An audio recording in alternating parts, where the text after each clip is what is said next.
tayo sa Malabon. May traffic talaga yung area na to dito. Masikip na pero ang dami pang tambak-tambak sa gilid, kabilang gilid. Tapos yung mga jeep dito talagang ito yung mga nagkukos ng traffic. So dyan sa may stoplight, pwedeng dumiretso, pwedeng kumaliwa. Pag kumaliwa tayo, tubog itong sangandaan. Pero titingnan natin yung dumiretso, yung ano natin sinusundan. Bali 10th Avenue na ang tagos nito. So malayo pa nga pinanggalingan natin. Galing pa tayo ng Dampalit Malabon, doon sa Mega Dive.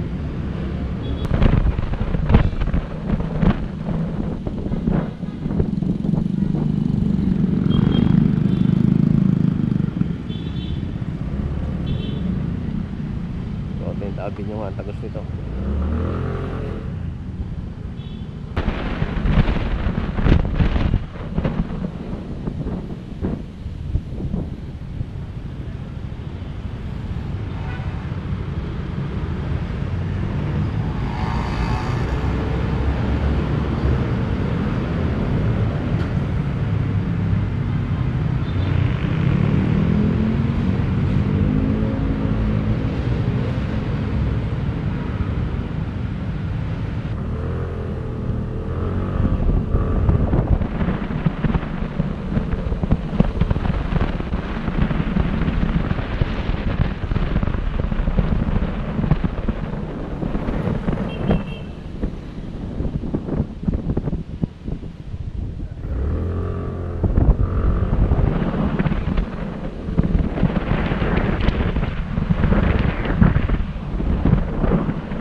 Avenue na tayo.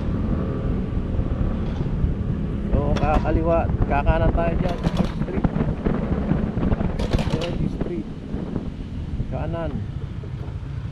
So malapit na tayo kay Billy Joe.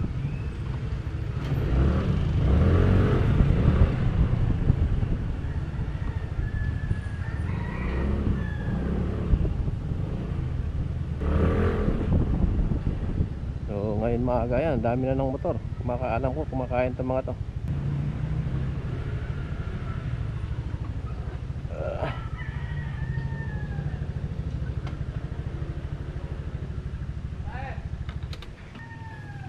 Nandito na tayo ngayon sa 7th Avenue, 3rd Street.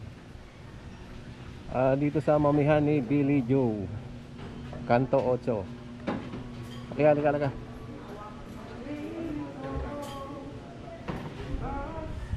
Boss, ano bang masarap? Ha? Ulo. Wala si Billy Joe. Si Billy Joe wala. Ikaw anong order mo? Para matikman natin. Ulo. Saka gusto ko yung yung may sabaw na hindi malapot. Oh, ganito lang ako. 70 lang yan. Yan. Ito, ulo, isang order, saka isa nito. Anong tawag po nito? Buto-buto para special mami. Buto-buto para special mami. Oo, isa. Ikaw ba kain? Kakain po kami.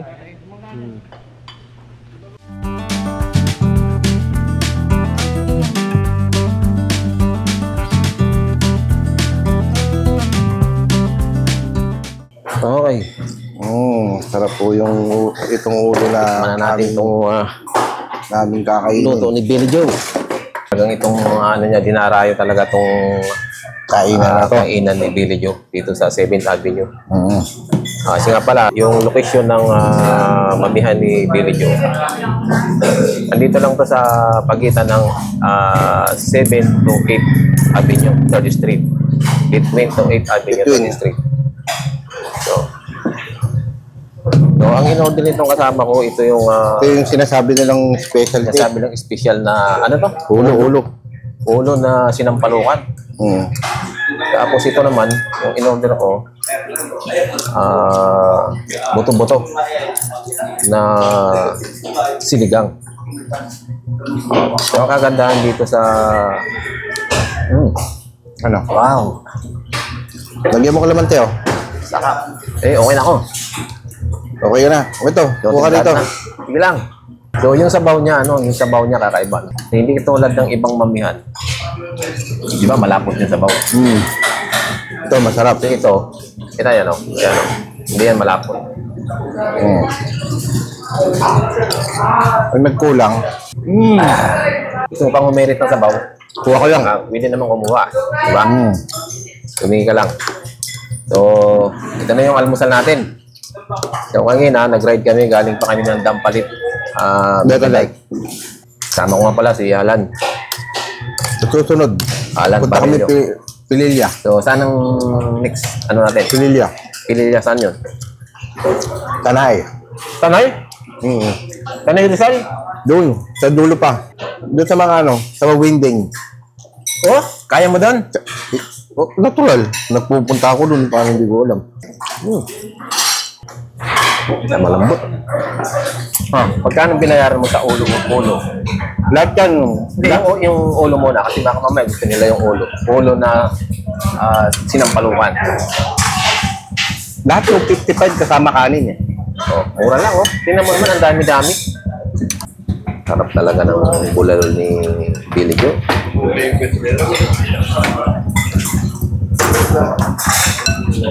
Dati, itong pwesto niya,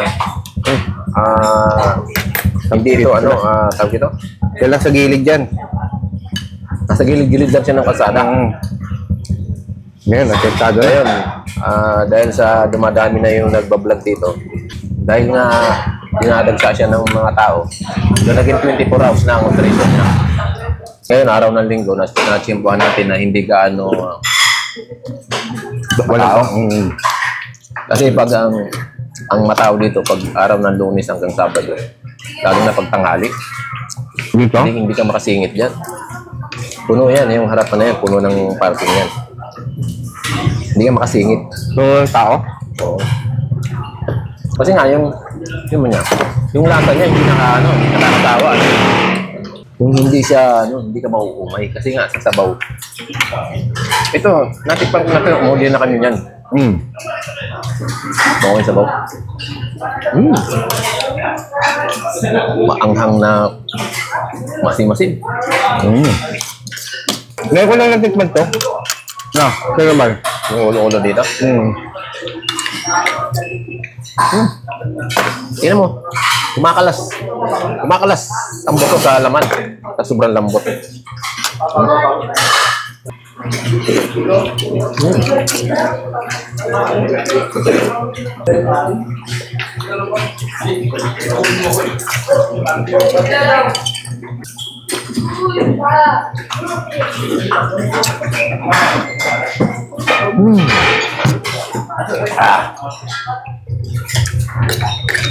Sabi.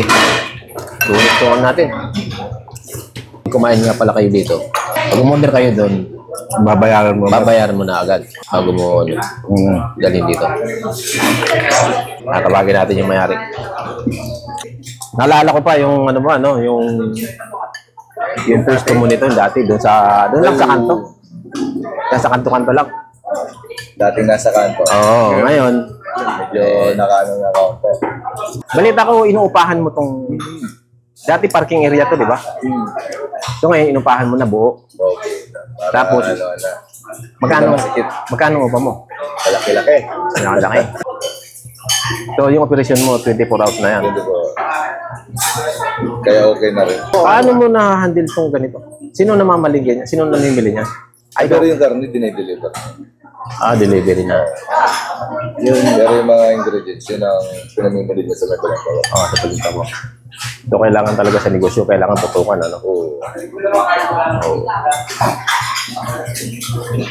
Ganun talaga, ang swerte talaga pag dumarating. Oo, kailangan alagaan. Oo. Hindi, ang tanong lang, itong tanong ko. Alin bang mas madali? Yung yumaman o maging mahirap? Kaya pakahirap yung mga. Ano bang mas madali? Yung madaling yumaman o madaling maging mahirap? Mas madaling yung mga. Oh, Tiyagaan. para sa kanya madaling yumaman. Pero ayon sa akin mga nakausap, sabi nila, mahirap maging mayaman. Oo, mahirap. Alam mo kung bakit? Lahat ng oras mo, gagawin mo. Kung natutulog ka ng maaga, hindi ka na pwedeng matulog ng maaga. Diba? Dabi Kung pa. pabanjing-banjing ka, hindi ka na pwedeng magpabanjing-banjing. Kaya mahirap maging mayaman.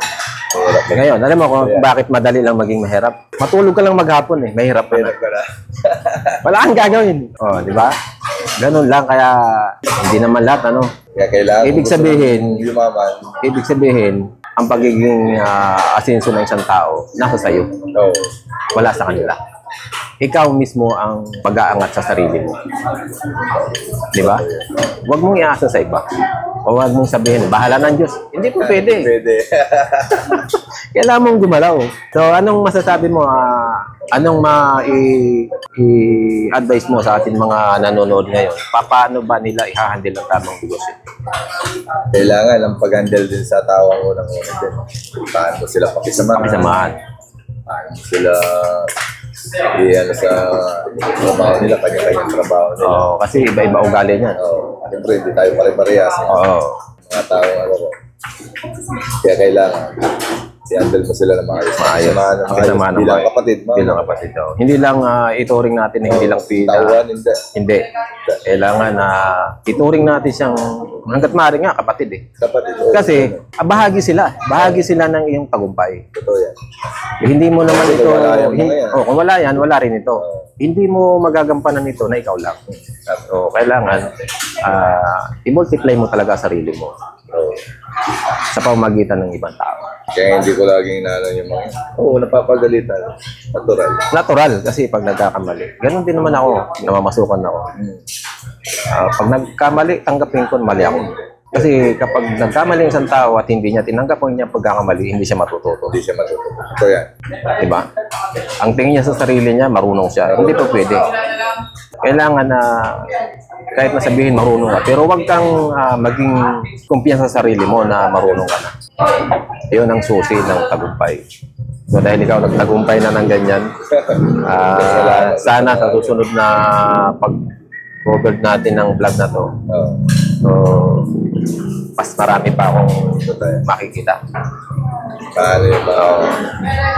So kaya naisip namin ni Alan, galing pa kami ng Dampalit sa Migaday. Nag-ride kami doon. Tapos sabi ko doon tayo sa Kanto 8. Doon tayo, balita ko masarap doon. So doon pa lang isinisigaw ko na yung pangalan ng Kanto 8, yan, ganyan. Tapos yung mga dinadaanan namin, kung sino yung gusto pumunta rito. Ano lang naman to, between 7-8 Avenue, 3rd Street. Punta nyo sila rito. Oo, pag ano, ano ko sila. Para matikman Kasi naman. hindi na magkakaroon ng pila mahaba na hindi gaya dati. Oo. Dati, grabe. Kasi ako lang nagsaserve nun. Ngayon, dalawa na pinag-serve ko. Kaya hindi na siya masyado tawag doon. Kakaroon ng pila. Oo. Paano, Billy Joe, maraming salamat sa oras na pag-entertain mo sa amin. Thank you rin sa pag-vlog dito sa aking munting kainan. Oo, at saka itong vlog na to, babahagi natin to sa buong, sa lahat na makakapanood. Punta lang kayo dito at hanapin niyo si 3rd Street. 3rd Street. Billy Joe. Billy Joe, may-ari ng Kanto 8 dito po sa 7th Avenue. So, gano'n lang. Maraming salamat. Thank you. Talagang marami. Talagang dinarayo yung kanyang yung pwesto niya. Umaga pa lang, marami na nakapila ng mga motor dyan. Lalo na pagdating ng tanghali, talagang maraming kumakain dyan. Yan. Ayan ang may-ari. Simple lang. Simple lang.